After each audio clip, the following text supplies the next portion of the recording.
બનાસકાંઠાના મુખ્ય મથક પાલનપુર એરોમા સર્કલની ટ્રાફિક સમસ્યા દૂર કરવા માટે સરકારે બાયપાસનો વિકલ્પ શોધ્યો છે, પરંતુ તેનો સ્થાનિક ખેડૂતો દ્વારા વિરોધ કરવામાં આવી રહ્યો છે।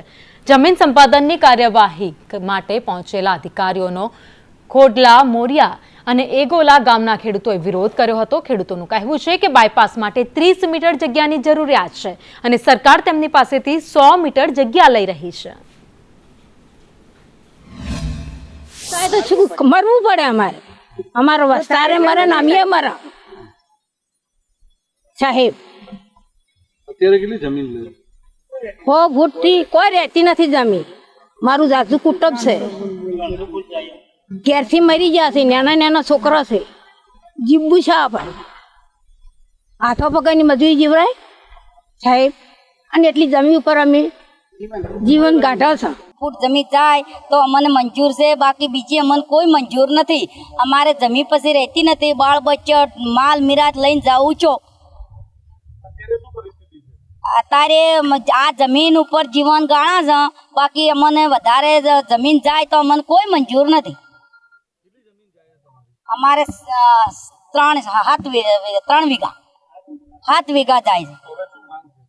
हमारी मांग एम है कि अमन बीजी आपे ना आपे तो रोड बंद राखे, न के 100 फूट रोड करें। हमारे बीजी कोई जरूर नहीं, हमारे રૂપિયો ના પૂછે ને તમે જમીન ના પૂછો। પણ સરકારશ્રીના નિયમો મુજબ અને સંપાદક સંસ્થાને જે અધિકારો છે એ મુજબ એ આગામી દિવસોમાં આગળની કાર્યવાહી કરશે।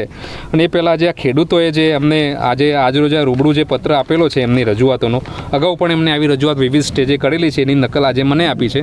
હું પણ ચોક્કસ આ મારા આગળના સ્ટેજે મારા ઉપરી અધિકારીશ્રીને પહોંચાડીશ। અને સૌ ખેડૂતોને પણ વિનંતી છે મારા તરફથી કે વિકાસના જે કાર્યો સરકારશ્રી દ્વારા થઈ રહ્યા છે એમાં આપનો સહકાર અત્યાર સુધી મળતો જ આવ્યો છે। એ પ્રમાણે આ સહકાર પણ સરકારશ્રીને અને સંપાદક સંસ્થાને આપ આપશો એવી મારી ખાસ આપને આગ્રહ છે અને વિનંતી છે। પરિસ્થિતિ છે અત્યારે સાહેબ હાલ એક તો બહુ પોળો છે। ખેડૂતોની શું પરિસ્થિતિ છે? ખેડૂતો તો હાલો મરે છે, આટલો 300 ફૂટ રોડ જાય સાહેબ, તો કશું કંઈ રહેતું નથી જમીનોમાં। અમારી પોતાની અમૂલ્ય જમીનો જતી રહી છે પાણીના મૂલ્યમાં। માગણી શું છે? માગણીમાં સાહેબ એવું છે કે જો કંઈ બીજી ખરાબાની જગ્યા હોય તો અમને ટ્રાન્સફર કરી આપે સરકાર, તો પણ અમારે મંજૂર છે। ના હોય તો અમને ઊંચું કંઈક વળતર મળે એ રીતે અમને વળતર આપે।